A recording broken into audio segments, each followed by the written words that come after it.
Astaghfirullah. Bismillahirrahmanirrahim. Assalamualaikum warahmatullahi wabarakatuh. Alhamdulillah wassalatu wassalamu ala Rasulillah wa ala alihi wa sahbihi wa mawalah wa la hawla wa la quwwata illa billahi wa ba'd. Baik, kita lanjutkan kajian kita, masih membahas tafsir surah Al-Baqarah dan kita masuk pada ayat ke 102. A'udzubillahi minasyaitonir rajim. Bismillahirrahmanirrahim. Wattaba'u ma tatlu syayatinu ala mulki Sulaiman wa ma kafara Sulaimanu walakinna syayatina kafaru yu'allimuna an-nasa as-sihra wa ma unzila 'alal malakaini bi Babila Harut wa Marut wa ma yu'allimani min ahadin hatta yaqula innama nahnu fitnatun fala takfur fayata'allamuna minhuma ma yufarriquna bihi bainal mar'i wa zawjihi wa ma hum bidarrina bihi min ahadin illa biidznillah wa yata'allamuna ma yadurruhum wa la yanfa'uhum wa laqad 'alimu laman ishtarahu ma lahu fil akhirati min khalaq wala bi'sa ma syarau bihi anfusahum law kanu ya'lam.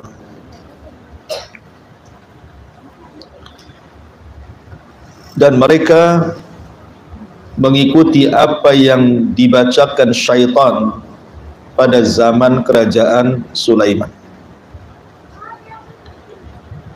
Dan tidaklah Sulaiman kufur, akan tetapi setan-setan itulah yang kafir.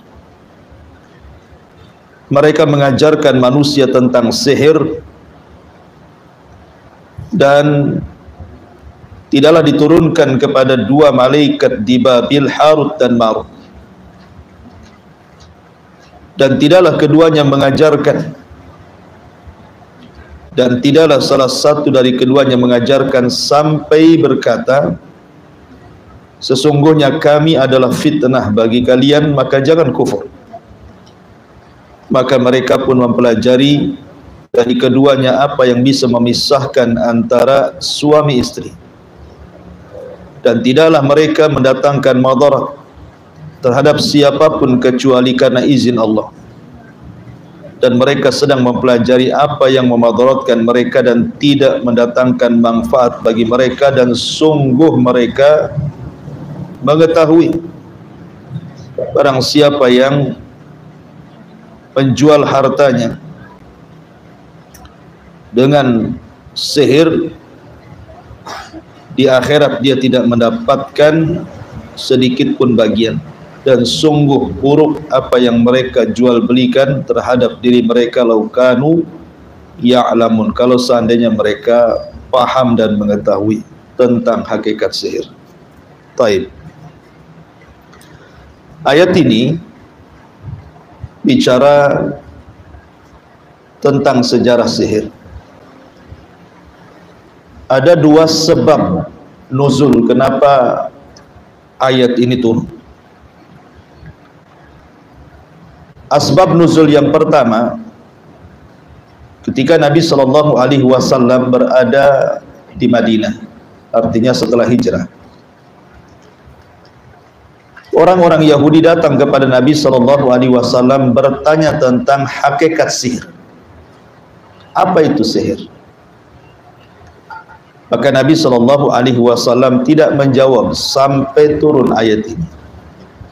Ayat ini menjawab soalan orang-orang Yahudi yang bertanya kepada Rasul, apa itu sihir? Maka turunlah wattaba'u ma tatlu syayatin ala mulki Sulaiman ila akhiril ayat.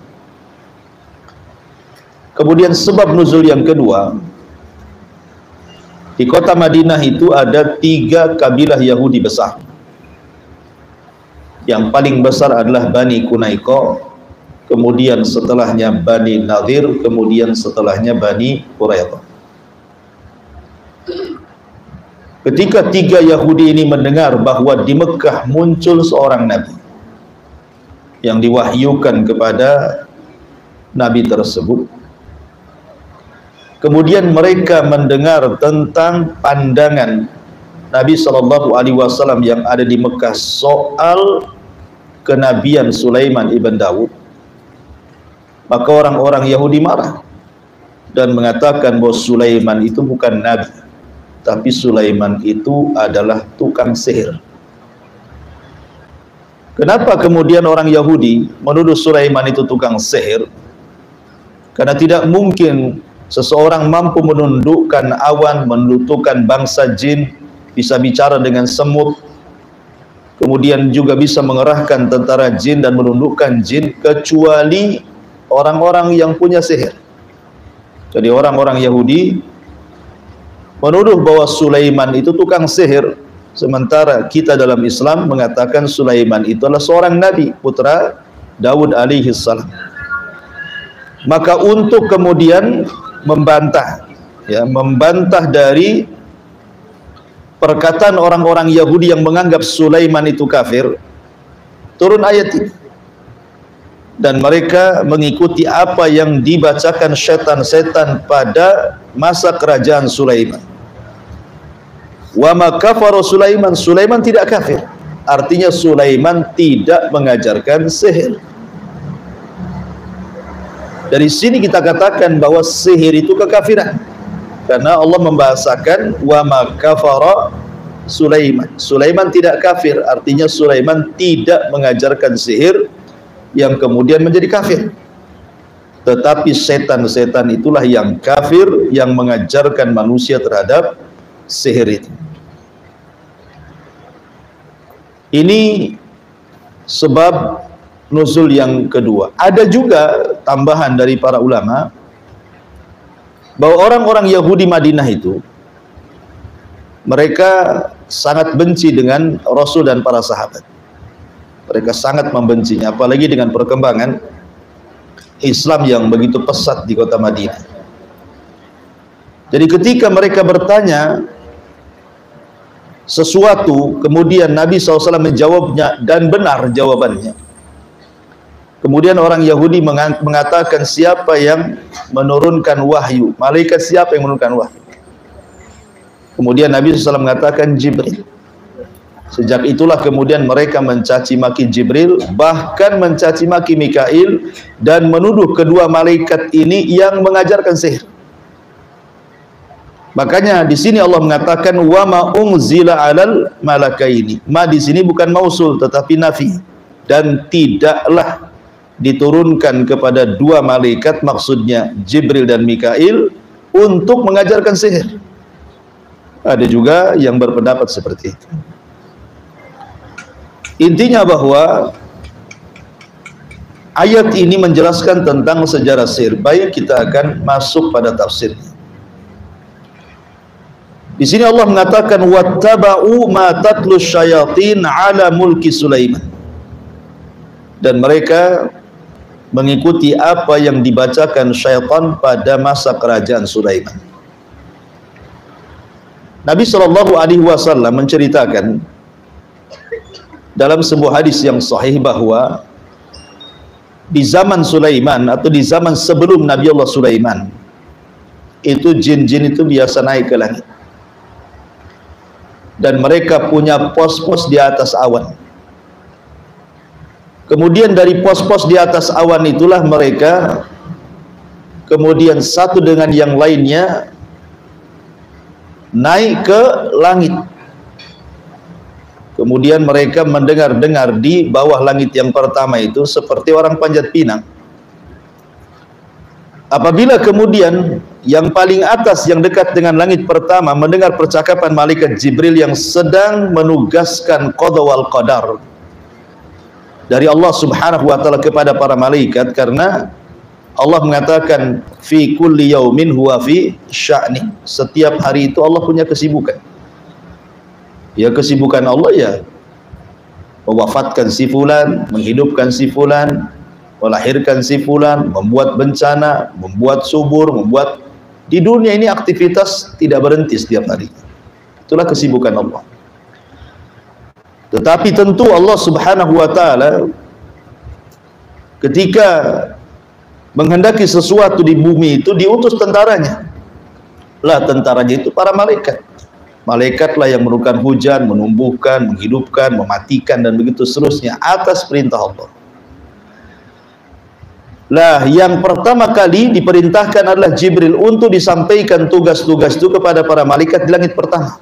Lah saat Jibril itu menugaskan tiap-tiap malaikat untuk melakukan sebuah kejadian di bumi, disitulah jin-jin yang dekat dengan langit yang pertama terkadang mendengar percakapan antar malaikat itu. Apabila mendapatkan satu kalimat, kemudian disampaikan kepada jin yang di bawahnya, kemudian disampaikan kepada jin yang di bawahnya lagi, dan begitu seterusnya sampai kepada pos jin yang ada di atas awan. Lah jin yang paling bawah yang ada di pos itulah yang kemudian turun ke bumi, kemudian menjual perkataan itu ke para normal, para peramal, para dukun dan begitu seterusnya. Lah di zaman sebelum Sulaiman tersebar sihir di mana-mana. Tentu yang mengajarkan sihir itu syaitan kepada para dukun yang ada di bumi. Jadi sihir itu di Babil, di Irak itu luar biasa, menyebar sangat pesat sekali. Kenapa demikian? Karena langit itu baru dicegat. Tidak boleh ada satupun jin yang mencuri dengar itu hanya ketika di zaman Nabi diutus. Artinya sebelum Nabi diutus, walaupun diutus para Nabi, jin itu masih bisa ke langit mencuri dengar gitu ya. Tetapi setelah Nabi SAW diutus, Allah Subhanahu wa ta'ala fungsikan bintang untuk melempari setan yang ada di atas awan itu. Terkadang setan itu belum sampai ke atas, kemudian disambar oleh meteor-meteor dan mati. Terkadang sempat mendengar, kemudian tersambar meteor, tapi kalimatnya sudah disampaikan kepada jin yang di bawah. Tetapi di zaman Rasul murni langit itu terjaga, tidak ada satupun jin yang naik ke langit, karena setiap mereka naik pasti akan mati, sambar dengan bola-bola api dari meteor itu. Sehingga kemudian iblis merasa ada masalah dengan langit, sehingga kemudian iblis mengerahkan anak buahnya untuk mencari tahu ada apa, kenapa langit tidak bisa ditembus. Di sini ada cerita namanya jin nasibin. Ada 7 jin atau 8 jin itu ketika mencari kabar tentang ada apa dengan langit, nyasar pula di kebun kurma. Ketika itu Rasulullah SAW baru pulang dari Taif dan ditolak dakwanya, diusir dari Taif, kemudian singgah di Wadi Nakhlah, lembah kurma, lembah pohon kurma miliknya Utbah dan Syaibah dan Utbah, keduanya putra Mughirah. Jadi Nabi SAW sholat subuh di situ, kemudian jin-jin ini mendengarkan bacaan Al-Quran dan beriman. Sehingga Allah Subhanahu wa ta'ala gambarkan dalam surah jin sendiri, qul uhiya ilayya annahu istama'a nafarun minal jinni faqalu inna sami'na qur'anan ajaba. Turun ayat ini, bahkan satu surat menjelaskan tentang masalah jin. Kemudian jin-jin ini pulang menjadi dai dan berdakwah di kalangan jin di Yaman.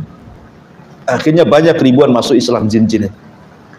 Yang ingin saya ceritakan bahwa di zaman Nabi Sulaiman langit itu tidak dijaga. Jadi masih bisa jin-jin naik, sehingga perdukunan dunia, perdukunan sihir dan yang semacamnya itu menyebar di Irak, di Babil. Lah rusak-rusaknya Babil Irak ini dengan dunia perdukunan, diutuslah kepada mereka Nabi Sulaiman untuk memberantas kesyirikan. Karena tugas para nabi yang pertama kali adalah mengajak manusia untuk bertauhid. Sebagaimana di zaman Nabi Nuh alaihi salatu wasallam diutus kepada kaum yang menyekutukan Allah, menyembah patung Wad, Yaghus, Ya'uq, Nasar gitu ya, tersebar kesyirikan di zaman Nabi Nuh, diutus kepada mereka Nuh. Tetapi di zaman Nabi Sulaiman berbeda pula gitu. Jadi yang tersebar itu justru kesyirikan dalam bab sihir. Jadi banyak dukun-dukun, banyak orang datang ke dukun, percaya tangkal, percaya sihir, semuanya ada di zaman Babil Irak ini. Makanya diutus kepada mereka Nabi Sulaiman untuk memberantas dunia sihir ini. Dalam riwayat Abdullah ibn Abbas radhiyallahu anhuma, ya, bahwa Nabi Allah Sulaiman itu punya sekretaris namanya Asif ibn Barkhiyah. Asif ibn Barkhiyah, tukang catatnya Sulaiman. Lah Nabi Allah Sulaiman mengutus Asif ibn Barkhiyah ini untuk mencari tukang-tukang sihir. Ya, kalau mereka tidak menyerahkan buku-buku sihir mereka bunuh. Kemudian mereka suruh bertobat. Akhirnya kemudian Asif ibn Barkhiyah ini dibekali tentara-tentara yang digerakkan Sulaiman mencari siapapun tukang sihir yang ada di Babil. Sehingga tidak ada satupun tukang sihir yang berani kepada Nabi Allah Sulaiman. Apalagi Nabi Sulaiman diberikan mukjizat yang tidak diberikan kepada para nabi sesudah dan sebelumnya. Bisa menundukkan jin, bisa menundukkan awan, bisa menundukkan angin, bisa menundukkan binatang-binatang, segala sesuatu atas kehendak Allah bisa ditundukkan. Akhirnya kemudian tukang-tukang sihir kan takut. Makanya Asif ibn Barkhiyah kemudian mengumpulkan kitab-kitab tukang-tukang sihir itu. Kemudian oleh Sulaiman diletakkan di sebuah kotak dan dipendam di bawah singgasananya. Lah Nabi Sulaiman mengancam siapapun maniqtaraba minal jin, siapapun dari kalangan jin yang berani-berani mencuri kotak yang berisi tentang buku-buku tukang sihir ini, maka ku jamin dia terbakar. Tetapi siapapun dari kalangan manusia yang mengambilnya pasti kubur. Sehingga sejak Nabi Sulaiman berkuasa menjadi nabi dan rasul sekaligus menjadi raja dari Bani Israel, maka tidak ada satupun jin dan manusia mendekati singgasana Sulaiman, apalagi mencuri kotak yang berisi buku-buku sihir itu. Sejak itulah maka tidak ada lagi sihir, tidak ada lagi dunia perdukunan. Nabi Sulaiman berhasil memberantas seluruh dunia perdukunan, dunia sihir, dunia bomo dan yang semacamnya. Bersihlah bumi dari kesyirikan sihir itu. Lah setelah Allah Subhanahu wa taala takdirkan Nabi Allah Sulaiman meninggal dunia di atas kursi singgasananya, bahkan saat meninggal dunia jin tidak tahu, karena jin itu tidak tahu yang gaib kan gitu ya. Jadi Sulaiman itu ketahuannya meninggal itu setelah singgasananya roboh dimakan rakyat. Baru jin-jin itu mengakui gitu ya, kalau dari dulu tahu Sulaiman mati katanya, ngapain kita sibuk-sibuk kerja, terhina kita di hadapan Sulaiman. Karena jin takut dengan Sulaiman, terpaksa mereka kerja, kalau enggak dihukum kan itu ya. Dari sini menunjukkan bahwa jin itu tidak tahu yang gaib. Sementara jin itu referensinya dukun-dukun. Lah kalau jinnya saja rujukannya tidak tahu yang gaib, berarti dukun tidak tahu yang gaib, lebih parah gitu ya. Jadi kita katakan bahwa dukun itu para pendusta, ya, para penghibur. Lah kemudian setelah Sulaiman meninggal dunia dan orang-orang generasi pertama, maksudnya para ulama setelah Nabi Sulaiman juga sudah meninggal dunia. Jadi orang-orang yang bertauhid, yang mengikuti ajaran Sulaiman juga sudah meninggal dunia, sudah jauh zamannya. Sama dengan di zaman Nabi Nuh kan, zaman ketika murid-muridnya Wud, kemudian Suwa, Yagus masih hidup, belum disembah patung-patung itu. Kemudian setelah 3 generasi lewat baru disembah. Jadi generasi pertama Sulaiman meninggal pun belum ada yang kemudian berani mengambil buku-buku sihir itu. Sampai ketika sudah tidak ada lagi orang muwahhid ahli tauhid, ulama-ulamanya sudah pada meninggal, iblis datang menjelma orang soleh. Ya, iblis datang menjelma orang soleh, datang kepada orang-orang Yahudi, Bani Israel. Kemudian dikatakan, maukah kutunjukkan kepada kalian sebuah pembendaharaan yang tidak akan musnah. ilmu yang dimiliki Sulaiman. Kalau kalian mau mengambil pembenaran itu, maka kalian akan memiliki ilmu seperti Sulaiman. Kemudian iblis mengatakan, sesungguhnya Sulaiman itu bukan nabi, tapi tukang sihir. Orang-orang tidak percaya, ya, karena bagaimanapun Sulaiman itu sangat kuat ajarannya, makanya nggak ada yang percaya mengatakan Sulaiman itu tukang sihir. Tapi yang namanya setan, datang satu kali gagal, datang dua kali. Ketika dua kali datang, datang tiga kali. Modelnya kan begitu ya. Ya.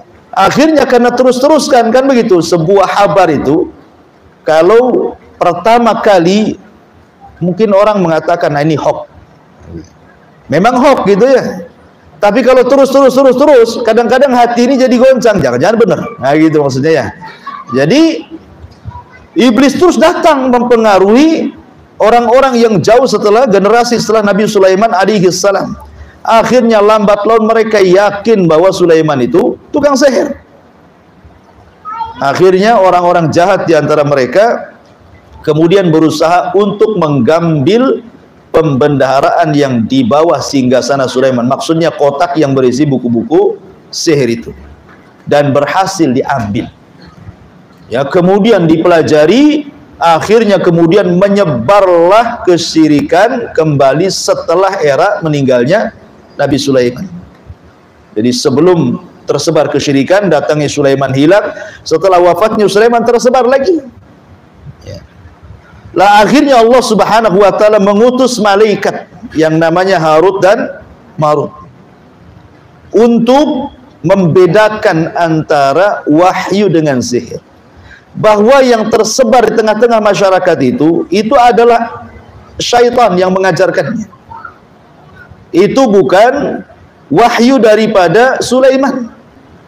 Makanya akhirnya Allah turunkan Harut dan Marut untuk datang kepada manusia, memberitahu bahwa sihir itu perbuatan setan. Makanya Harut dan Marut selalu mengatakan fala takfur, ya, jangan kufur kalian, jangan kufur. Jadi Allah Subhanahu wa taala mengutus dua malaikat itu bukan mengajarkan sihir, bukan, ingin menjelaskan hakikat sihir. Ya, Harut dan Marut itu diturunkan untuk menjelaskan hakikat sihir, bahwa sihir itu kekufuran. Maka kalau mempelajari jangan kufur, gitu maksudnya ya. Tetapi kemudian orang-orang Yahudi ada yang tidak mau mempelajari, ya ngikuti nasihatnya Harut dan Marut. Ada juga yang terus-menerus mempelajari, akhirnya jadi jahat. Sejak itulah tersebar ilmu sihir di kalangan orang Yahudi sampai di zaman Nabi. Ketika Nabi SAW memuji Sulaiman bahwa dia seorang Nabi dan Rasul, orang-orang Yahudi Madinah tidak terima dan mengatakan Sulaiman itu tukang sihir, katanya. Dia bukan Nabi. Ya, dan begitulah sampai hari ini menganggap Sulaiman itu tukang sihir. Itulah keyakinan orang-orang Yahudi. Baik, kita baca Allah Subhanahu wa taala berfirman, wattaba'u ma tatlus syayatin ala mulki Sulaiman.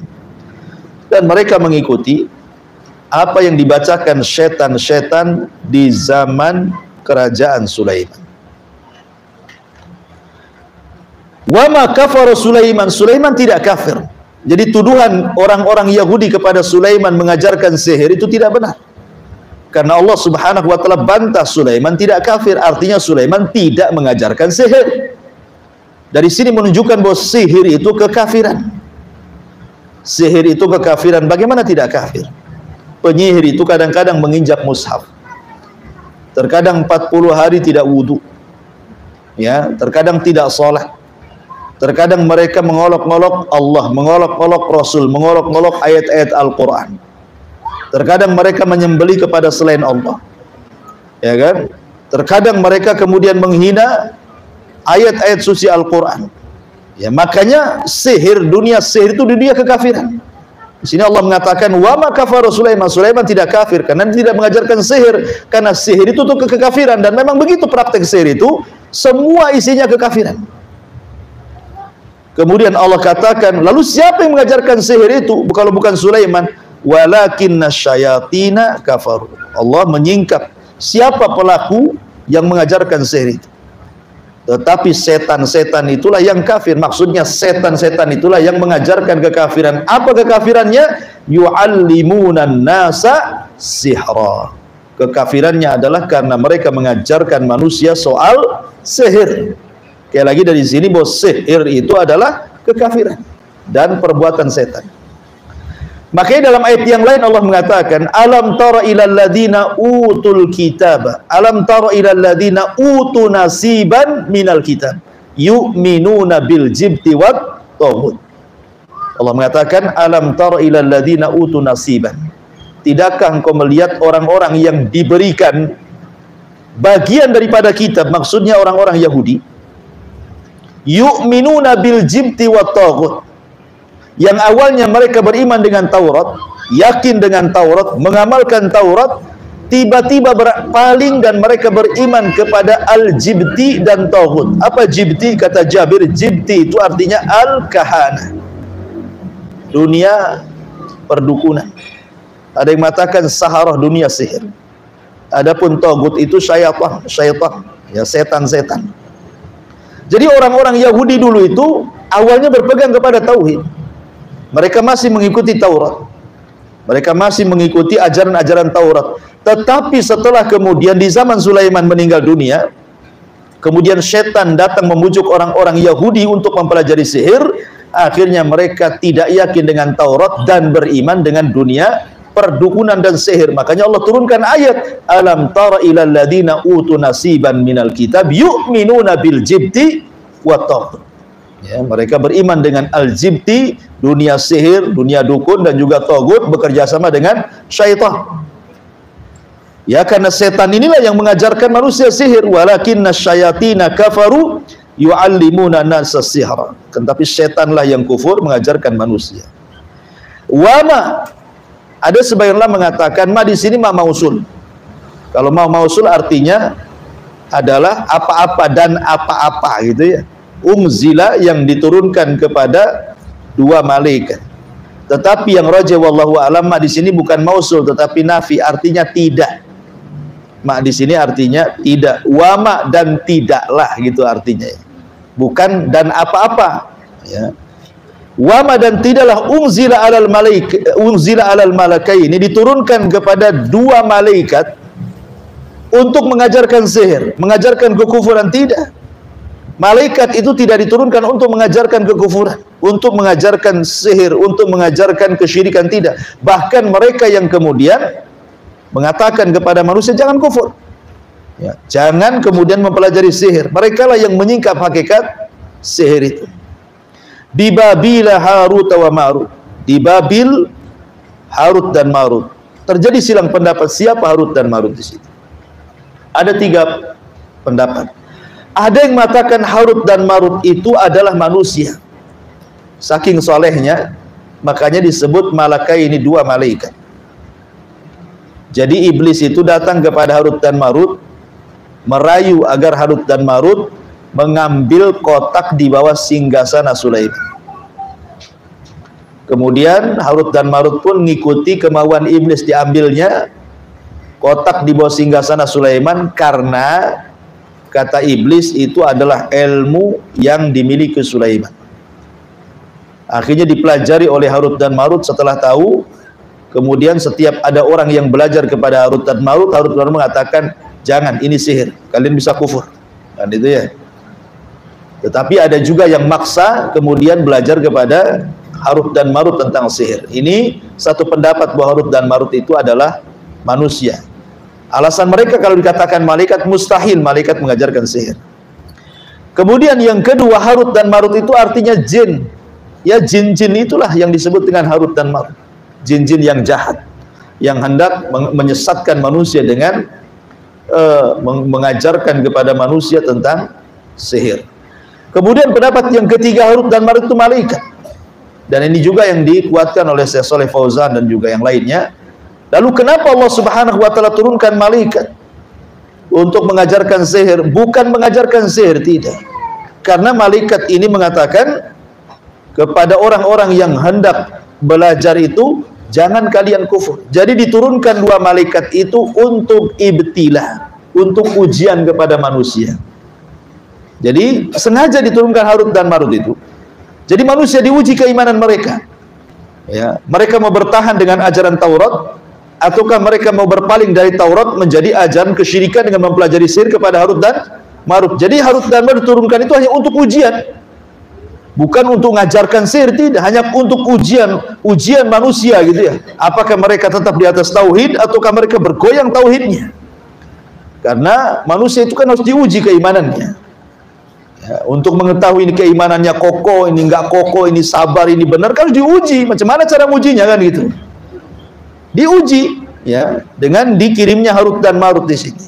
Rupanya banyak yang goyang imannya. Ada yang tetap mereka tidak mau belajar sihir karena tahu sihir itu kesyirikan, tapi ada juga yang goyang akidah mereka. Ya, jadi turunnya malaikat sekali lagi lil ibtilah, untuk ujian saja, bukan untuk mengajarkan sihir. Bukan itu maksudnya, karena Harut dan Marut pun kalau dikatakan malaikat tetap dia mengatakan fala takfur, jangan kufur. Jadi menunjukkan bahwa malaikat diturunkan oleh Allah itu hanya untuk menguji manusia, keimanan mereka sampai di mana, ya, memegang Taurat mereka sampai di mana sehingga diturunkan Harut dan Marut.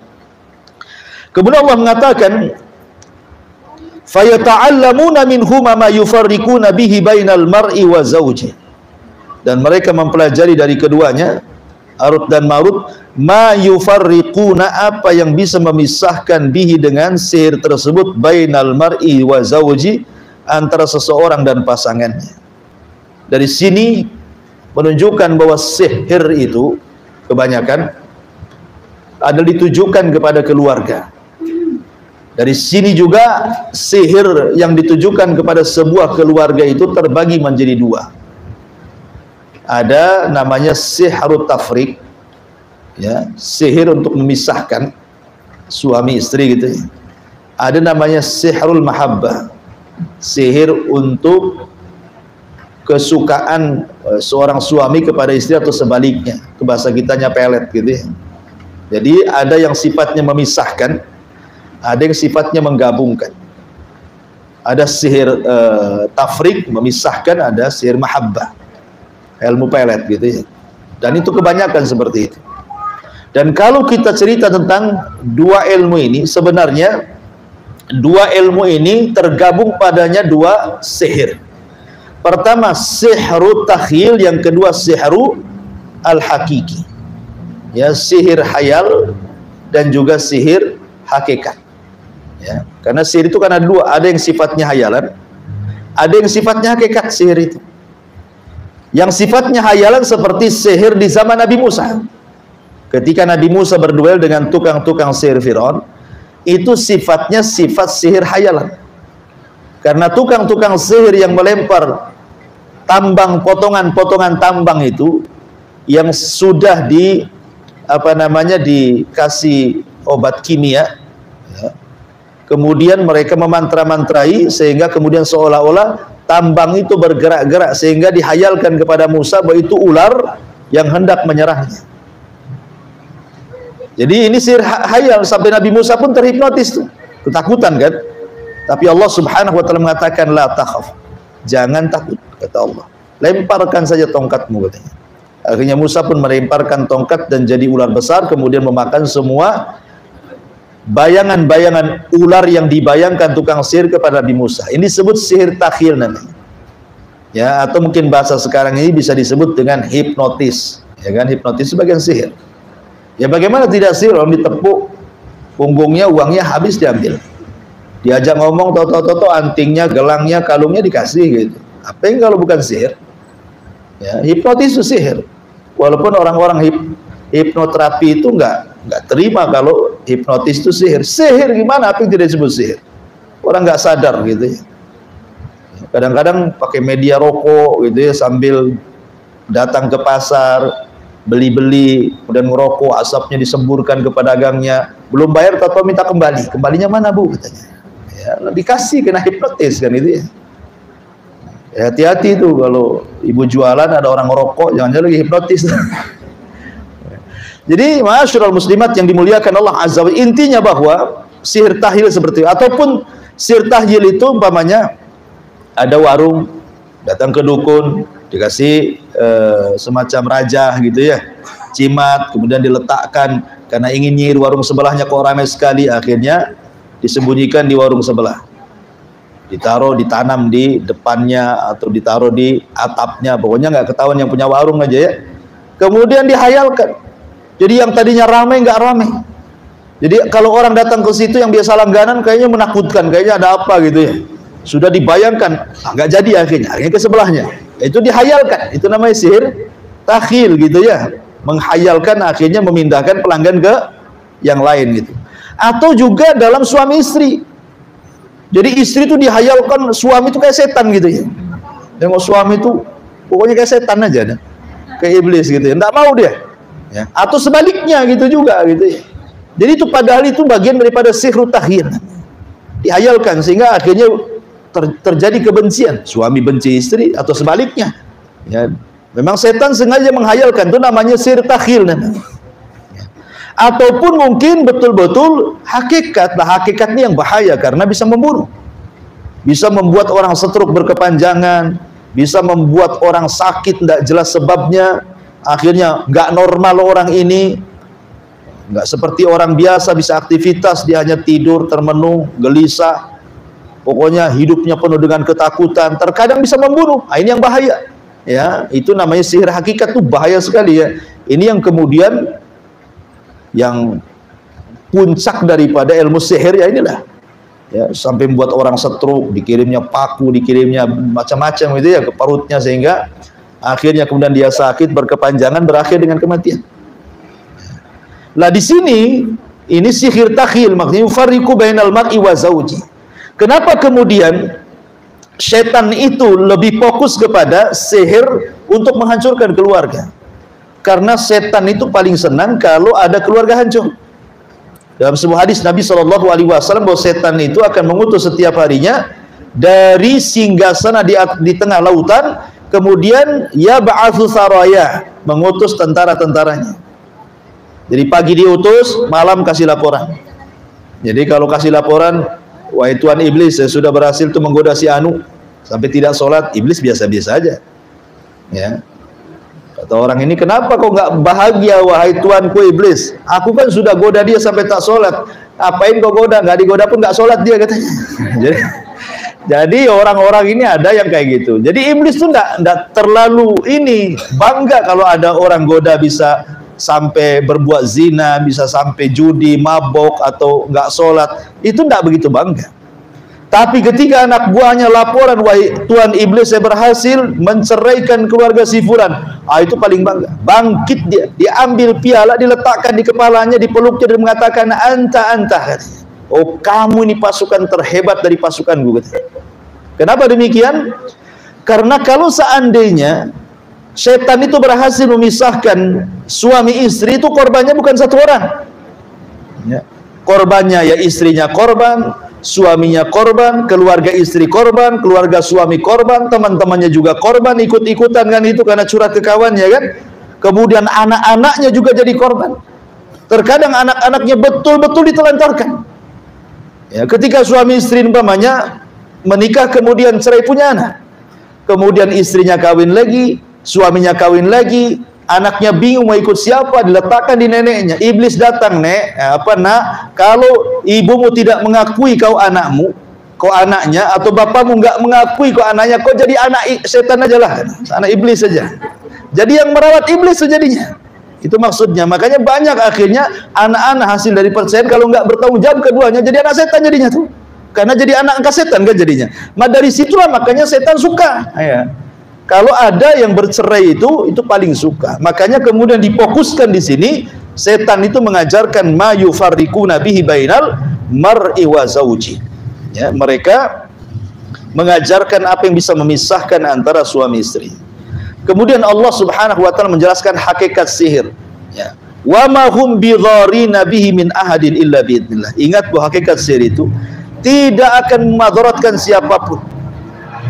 Karena sihir juga terjadi karena izin Allah. Satu dunia, Bu, ngomong sama ibu, saya sihir ibu, saya santet ibu, ya. Kalau tidak ditulis lauhil mahfud, ibu terkena santet, nggak akan bakalan dukun sukses. Sesakti apapun nyantet kita, tidak akan kena.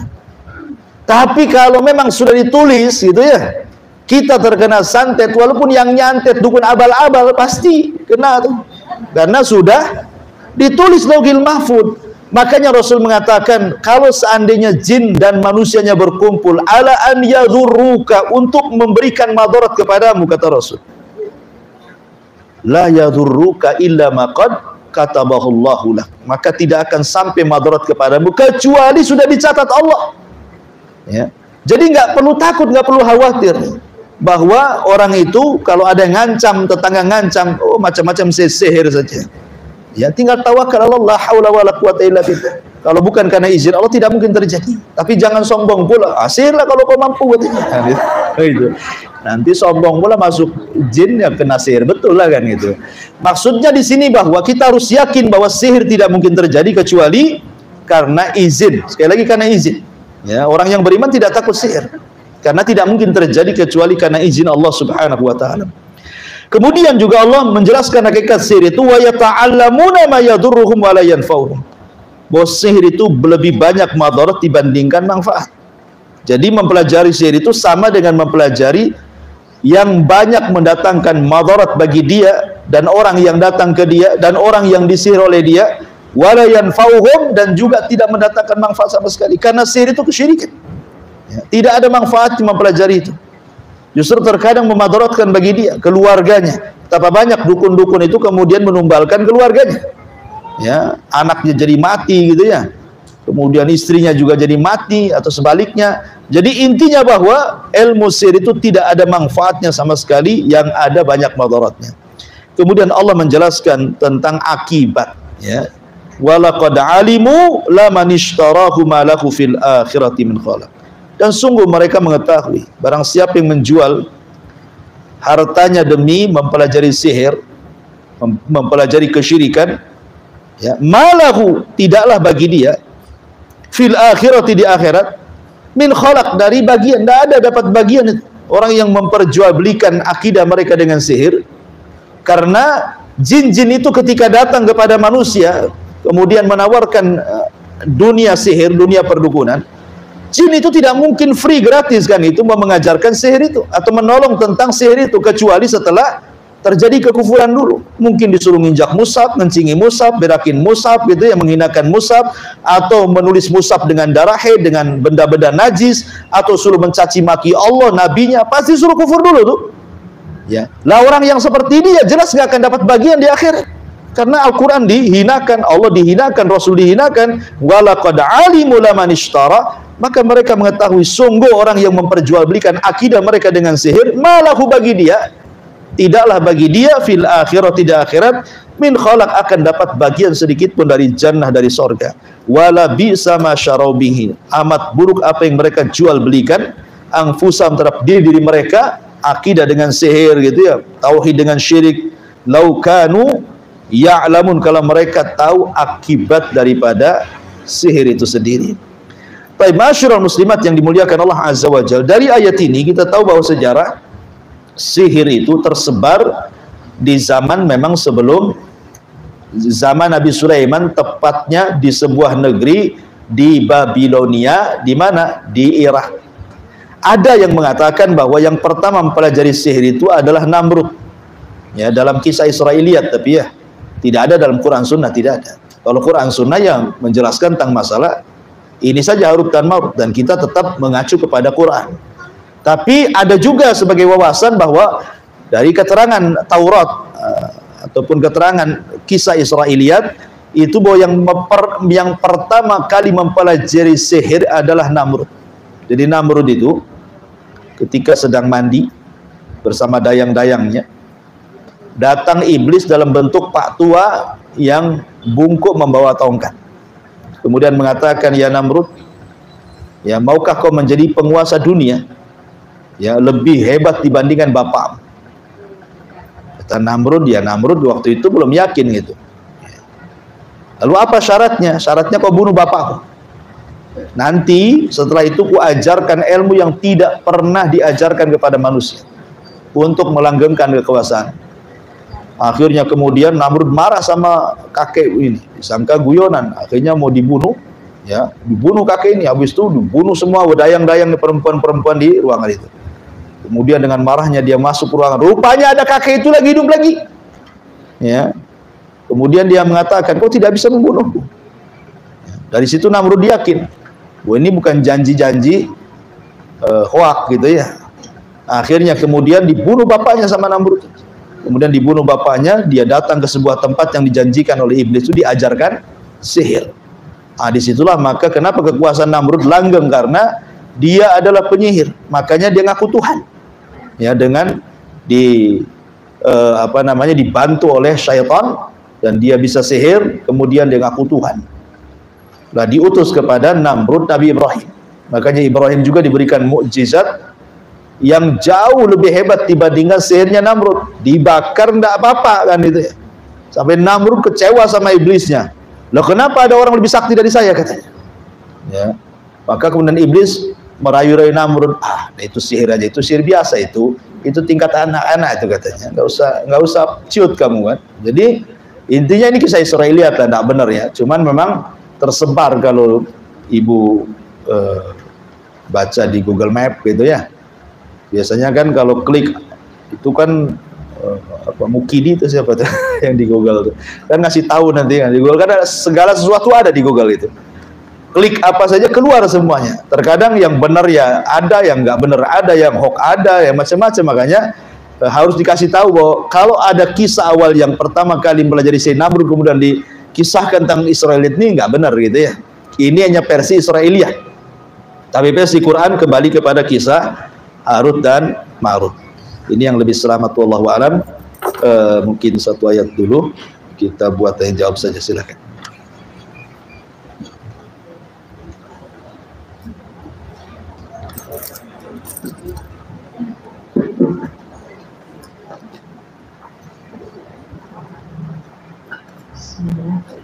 Assalamualaikum Ustaz. Waalaikumsalam. Ingin bertanya,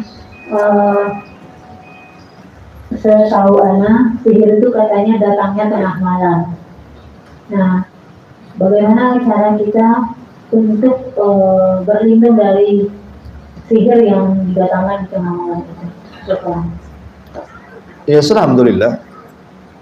Iya, kebanyakan, bukan berarti siang tak ada, cuman kebanyakan beraksinya syaitan itu malam. Karena memang kekuatan sihir di malam hari itu menguat. Makanya Nabi Musa ketika ditantang duel oleh tukang-tukang sihir memberikan syarat. Syaratnya apa? Kalau kau mau duel denganku, duellah di waktu duha. Jadi Musa berduel di waktu duha karena tahu bahwa malam itu menguat kekuatan syaitan. Makanya Musa meminta untuk duel di waktu duha. Ya. Ketika kerajaan mengadakan pesta, kayak mungkin bahasa kitanya Agustusan gitu ya. Jadi kan dari mana-mana datang menyaksikan duelnya Musa dengan tukang-tukang sihir gitu ya. Jadi memang lebih ke malam hari. Makanya kenapa ada surah Muawwidzatain itu menjelaskan tentang kita berlindung dari ghasik. Ghasik itu malam hari. Idza waqab, apabila sudah gelap gulita. Nah, kenapa? Karena kekuatan sihir datang. Kita berlindung dari ghasik, dari gelap gulita malam, karena setan itu menguat di malam hari. Makanya maksiat lebih banyak dilakukan di malam hari dibandingkan di siang hari. Maksiat apa saja, ya, lebih banyak dilakukan di malam hari dibandingkan di siang hari. Termasuk juga sihir yang dikirim itu juga di malam hari. Makanya Nabi SAW kemudian menganjurkan kita sebelum tidur untuk berwudu. Ya, sebelum tidur untuk membaca 3 kul, dan juga ditambah dengan kul ya ayyuhal kafirun juga ya, kul huwallahu ahad, kul a'udzu birabbil falaq, kul a'udzu birabbin nas, dan kul ya ayyuhal kafirun.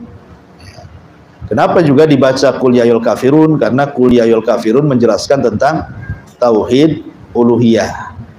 Kalau al-ikhlas, kul huwallahu ahad, itu menjelaskan tentang rububiyah dan asma wa sifat. Ya, jadi kalau kita dua-dua baca berarti terpenuhi tauhidnya. Nah, tauhid rububiyah, asma wa sifat dan uluhiyah terpenuhi di 2 surat. Namanya surah Al-Ikhlas dan surah Qul ya ayyuhal kafirun. Makanya dua-dua surat ini disebut Al-Ikhlas. Kalau disebut surah Al-Ikhlas berarti 2. Ya, 1 Somad, suratus Somad, Qul huwallahu ahad. Allahu Samad. Yang kedua qul ya ayyuhal kafirun. Ini dua-duanya disebut surah Ikhlas. Karena surah Al-Kafirun menjelaskan hakikat tauhid uluhiyah, tentang peribadatan. Saya tidak akan menyembah apa yang kalian sembah. Ini bicara tentang uluhiyah. Tapi kalau Al-Ikhlas itu bicara tentang tauhidul ilmi, tentang pengetahuan tentang rububiyah dan nama-nama dan sifat bagi Allah. Makanya orang yang membaca dua surat ini seolah-olah melepaskan diri dari kemunafikan. Ya, itu begitu kata para ulama. Intinya bahwa kenapa dalam sebelum tidur kita disuruh seperti itu, habis itu diusap-usap, ya kan, dari kepala sampai kaki, ya kan, 3 kali. Itu salah satu fungsinya untuk menghindarkan dari sihir tadi. Dan kalau kita kemudian mimpi buruk, karena mimpi buruk bagian daripada sihir, orang yang ketika sudah doa kok masih juga mimpi gitu ya, mimpi yang nggak jelas, maka ada lagi caranya, dengan cara ta'awud 3 kali meludah ke kiri, 3 kali, kemudian geser posisi tidur. Yang tadinya kepala di sini, nah, ganti kepalanya di sini. Atau mungkin kalau yang punya suami ya gantian, bang, kamu sebelah sini, nah, diganti-ganti aja. Ya. Atau ibu yang ngalah di bawah kasur gitu. yang penting ganti posisi lah. Ya, yang jangan di situ terus. Nah, itu juga salah satu. Kemudian setelah bangun pun berzikir. Kenapa? Kalau kita bangun berzikir untuk supaya menghilangkan ikatan setan yang ada di tengkuk. Karena kenapa kemudian setan itu bisa masuk ke badan? Karena ada pintunya. Dan pintunya itu dari jin korin. Ya, kita ini kan setiap manusia ada korinnya. Jadi komunikasi jin yang dikirim tukang sihir berkomunikasi dengan jin korin. Jin korin yang ada pada badan kita. Lah kalau jin korin ini membukakan pintu lewat jalan darah, maka sihir itu akan masuk. Makanya kenapa seseorang itu harus banyak berdoa supaya juga mengalahkan jin korin yang ada dalam badan kita. Dengan doa-doa itu kan jin korin dia melemah dia, sehingga sihir tidak masuk. Tapi kalau tidurnya asal-asalan ya jin korin pun makin kuat dan makin bekerja sama dia, sehingga masuk ke mimpi, masuk ke macam-macam, ngirim-ngirim penyakit dan begitu seterusnya. Ya itu mungkin yang paling jelas ya kalau bicara malam hari. Yang secara umum ya kalau kita mau melanggengkan zikir pagi dan petang saja sebenarnya sudah cukup itu. Ya, dan ayat ini juga ayat yang luar biasa yang kita bahas di 102 ini. Sebab kalau dibacakan kepada orang yang kesurupan pasti jinnya mati. Karena ini ayat bicara tentang hakikat sihir. Ayat ini bicara tentang menyingkap apa itu sihir, apa yang dilakukan setan itu. Makanya kalau orang meruqyah selalu baca ayat ini. Ya wattaba'u ma tatlu syayatin ala mulki Sulaiman, karena ini hakikat menyingkap hakikat sihir. Makanya jin paling takut dengan ayat ini. Jadi caranya seperti itu. Dan jangan lupa juga biasakan membaca Al-Qur'an, ya kan? Karena rumah yang tidak dibacakan Quran seperti rumah roboh, ya. Dan seperti kuburan yang tidak ada suara. Kata Rasul, la taj'alu buyutakum maqabir. Jangan kau jadikan rumah kalian seperti kuburan. Dan jangan menggantungkan sesuatu yang bisa mengundang syaitan, gambar-gambar yang bernyawa, patung-patung dan begitu seterusnya, kan itu kalau bisa dihilangkan dari rumah itu supaya malaikat rahmat turun ke rumah kita ya. Jangan pelihara anjing, apain anjing dipelihara. Ya. Wallahu a'lam. Ya, ini pertanyaan Ustaz. Media sihir itu kan selalu menggunakan buku. Nah, bagaimana ketika orang yang terkena sihir, dia sudah diruqyah dan dia juga sudah meruqyah dirinya sendiri, tapi bukulnya itu belum ketemu. Apakah selagi bukulnya itu belum ketemu, maka pengaruh sihir itu masih tetap akan melekat kepada orang tersebut? Nah. Ya, alhamdulillah. Sihir itu tidak mesti pakai buhul. Sihir itu tidak mesti pakai buhul. Tetapi ada juga yang menggunakan media buhul. Ya, sihir itu kan macam-macam. Ada yang pakai obat kimia gitu ya, racikan-racikan obat. Ada juga yang pakai mantra-mantra gitu ya, hipnotis dan yang lain itu nggak pakai buhul. Tapi memang sihir yang paling ganas itu kalau menggunakan buhul, itu yang paling ganas. Karenanya Allah Subhanahu wa taala mengatakan min syarri nafatsati fil uqad. Nafasat itu artinya tiupan-tiupan yang sedikit ada ludah yang keluar, disebut nafsun. Makanya dalam bahasa Arab itu ada namanya taflun, nafsun, nafhun. Nah, ya.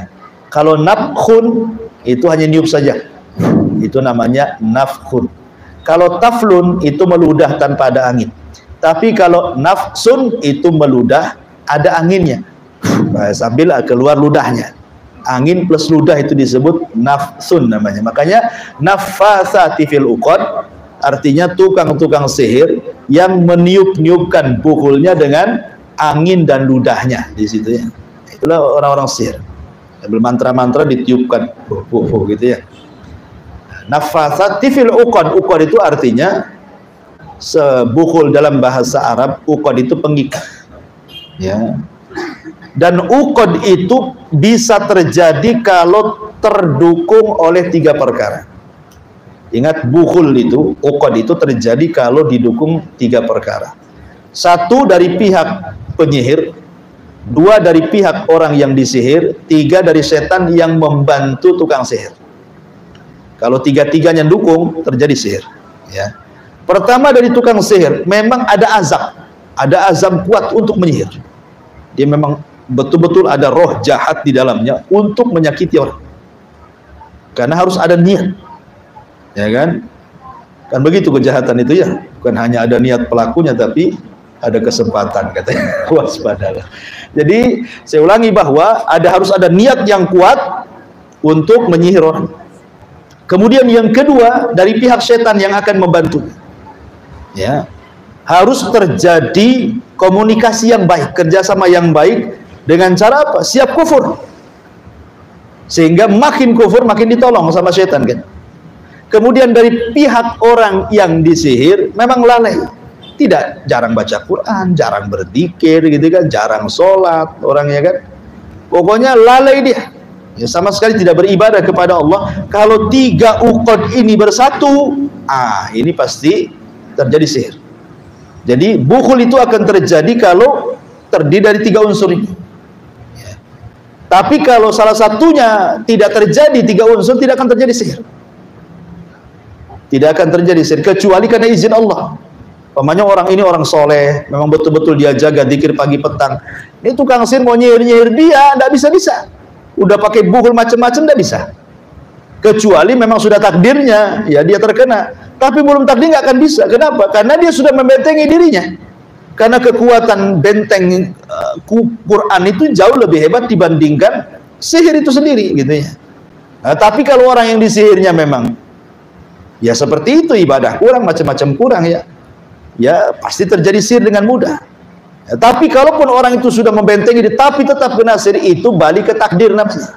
Mungkin Allah Subhanahu wa taala ingin menghendaki dia terkena sihir untuk menggugurkan dosa-dosanya, mengangkat derajatnya dan begitu seterusnya, kita tidak tahu.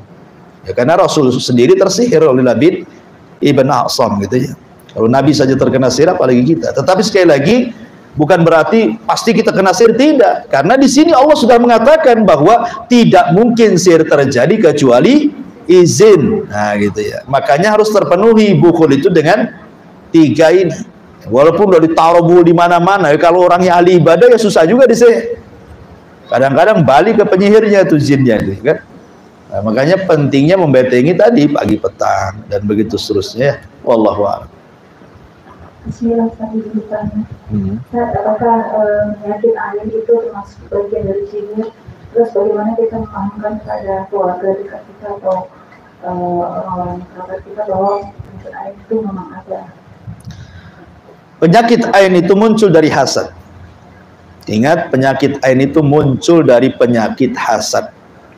Makanya kenapa Allah Subhanahu wa taala mengkhususkan berlindung dari orang hasad apabila sedang hasad.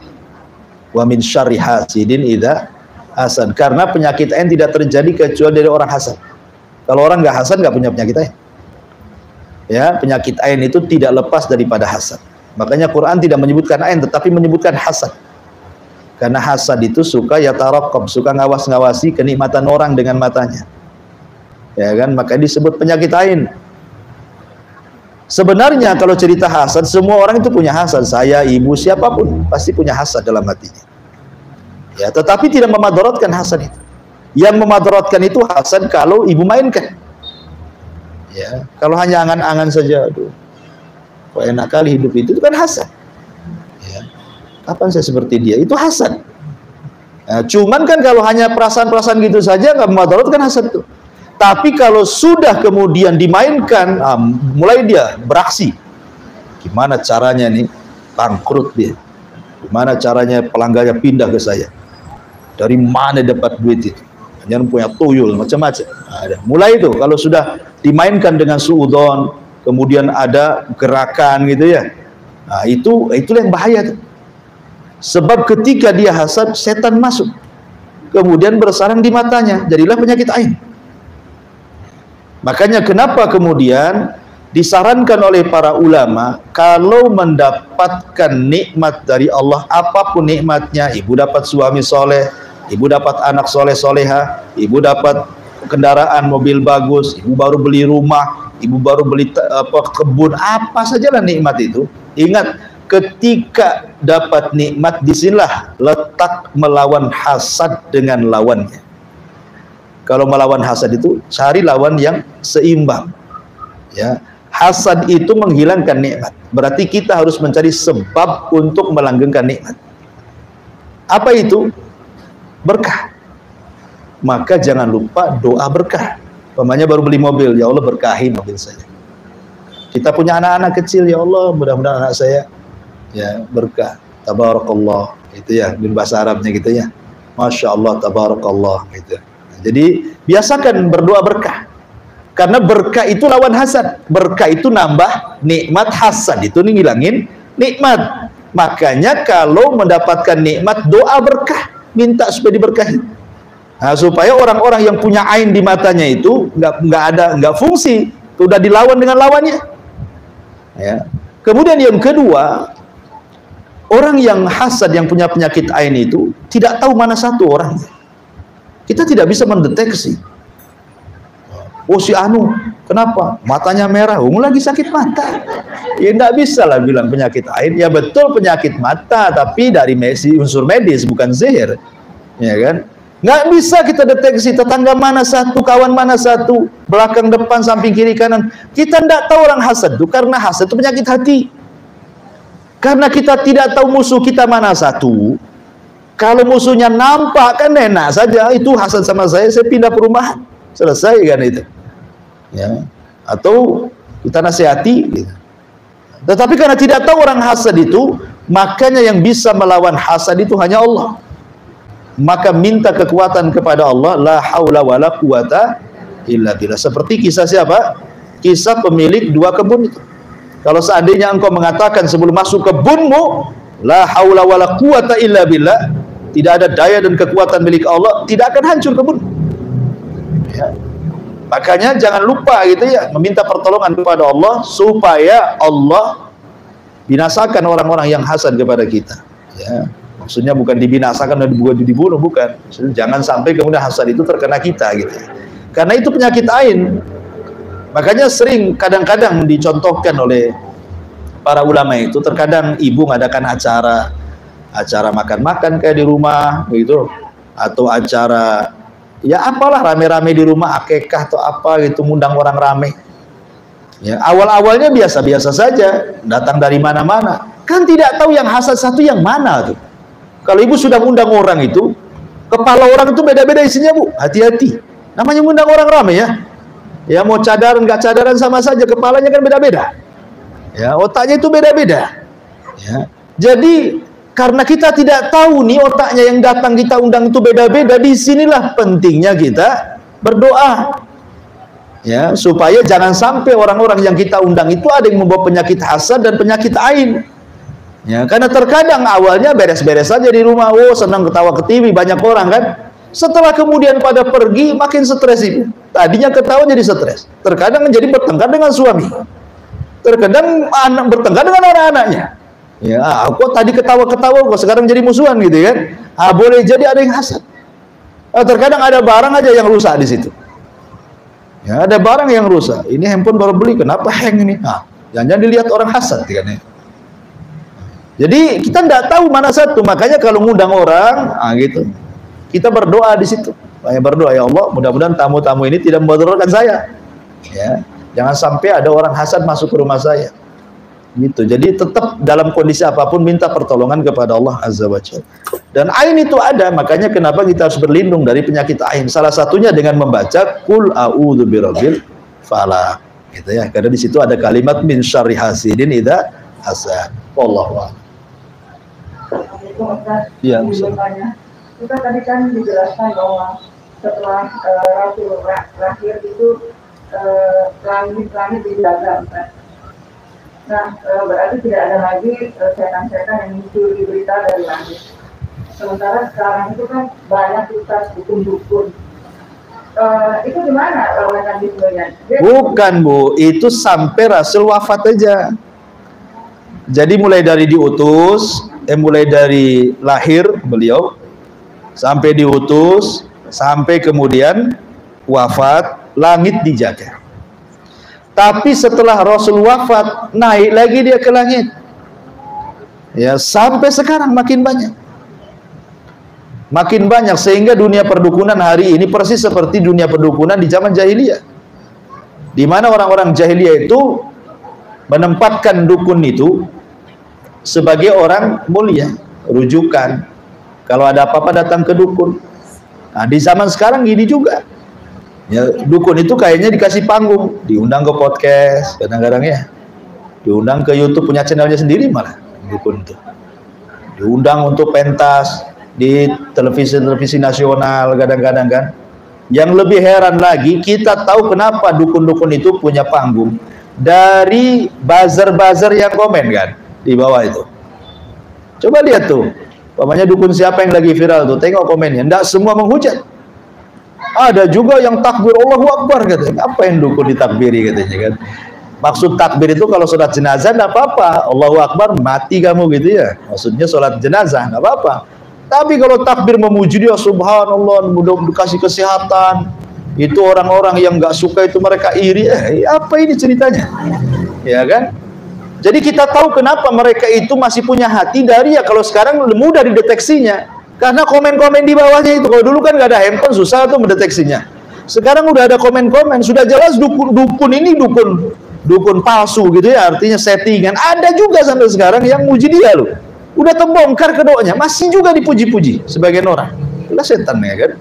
Jadi ya seperti itulah dukun itu sampai sekarang dan sampai kiamat dukun-dukun akan menjadi para pengikut Dajjal karena penghulunya dukun ya Dajjal.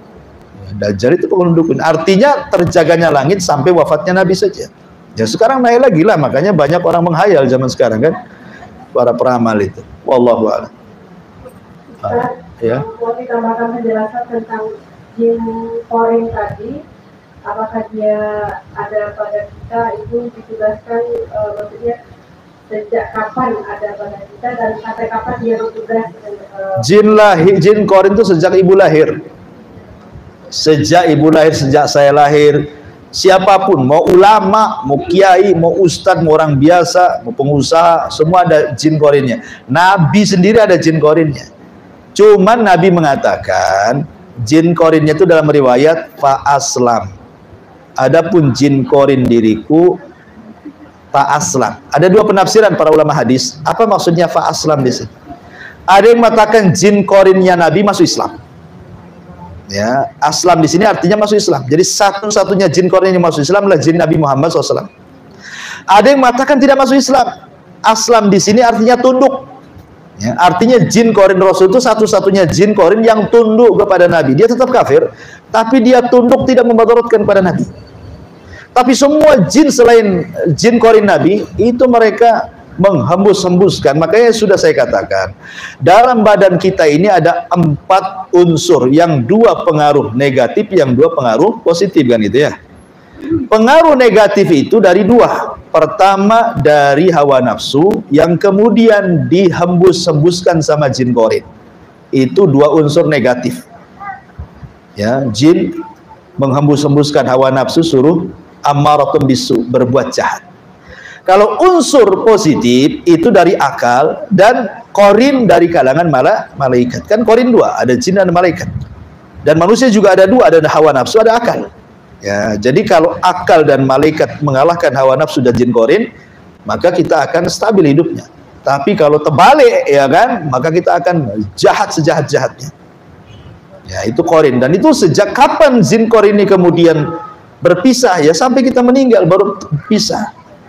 Lah jin korin ini setelah pisah dari orang yang dikorininya, tugasnya apa? Ya kembali kepada tugas dia, jin. Makanya terkadang ada orang yang sudah meninggal kemudian diisukan ke orang itu hidup lagi. Kamu tahu di mana? Iya, dia duduk di itu jembatan Ancol tuh katanya. Ya kan? Nah, itu yang duduk di jembatan Ancol itu bukan yang mati. Yang mati itu ya tidak mungkin hidup lagi. Jin korinnya. Karena yang bisa menyerupai orang yang mati bentuk rupa itu jin korin. Karena dia kan hari-hari sama kita. Jadi dia tahu bentuk kita seperti apa. Dia tasyakul seperti kita lebih mudah dibandingkan jin yang lain. Gitu kan? Ya, karena tapi ingat jin tasyakul jin itu bukan berarti kemudian unsurnya hilang kemudian berubah bentuk. Tidak, bukan begitu. Jin itu tidak bisa merubah bentuk dirinya sendiri. Dia harus datang ke dukun dari kalangan jin. Jadi dukun dari kalangan jin itulah yang memantra-mantrai jin ini supaya tasyakul, sehingga manusia melihatnya seolah-olah dia dalam bentuk manusia, dalam bentuk anjing, dalam bentuk. Kalau jin sendiri tidak bisa merubah dalam bentuk ciptaan Allah, tidak bisa. Ya, jadi yang bisa, kenapa jin tasyakul itu bukan dia beralih bentuk dengan sesuka dia, tidak bisa. Dia harus datang ke dukun jin juga. Tolong Pak dukun jin, bentuk saya seperti ini gitu maksudnya. Ya karena tidak mungkin merubah ciptaan Allah itu tidak mungkin. Siapa yang bisa merubah ciptaan Allah? Ya, jin tidak punya kekuatan untuk merubah ciptaan Allah. Hanya dukun jin itulah yang seolah-olah kemudian menyihir dengan sihir takhil, hayalan, seolah-olah jin ini beralih rupa. Terkadang jin ini diwarna-warnai. Ya, dikasih warna-warna, warna-warni jin ini. Untuk nakut-nakuti orang dikasih warna-warna, dikasih apa ya? Mungkin kan ada pewarna ya, ibu kan tahu pewarna bumbu itu kan mungkin ya. Kasih warna coklat, kasih warna. Jadi terkadang kalau ibu jalan di mana atau tuh kelebat, kayak warna putih, karena warna apa? Itu nakut-nakuti, terkadang dikasih warna-warna tuh. Jadi kalau ketakutan ibu ya kan, dasar penakut ibu kan, datang ke dapur, pas listrik pula mati gitu kan. Udah listrik mati, suami tak balik gitu ya. Petir di mana-mana, anjing tetangga menggonggong, habislah itu kan. Kemudian ke dapur, kok padahal itu kilatan petir itu. Kadang-kadang jin itu menyerupai kilatan petir kan, kelebat gitu kan di dapur. Langsung tak jadi kencing. Nah, itu. Langsung diempet sampai subuh. Jadi kadang-kadang seperti itu Bu. Nah, mereka diwarna-warnai. Jadi secara hakikat tidak bisa merubah. Cuman yang bisa merubah ya sihir takhil dari kalangan jin. Karena jin juga ada dukunnya sama seperti manusia. Nah, apakah ada dukun-dukun dari kalangan jin yang settingan? Ya mungkin ada juga gitu. Wallahu alam ya. Ya. Iya, saya kira cukup ya. Sudah hampir setengah 12. Subhanallah bihamdika. Asyhadu an la ilaha illa anta astaghfiruka wa atubu ilaik. Allahu ta'ala. Assalamualaikum warahmatullahi wabarakatuh.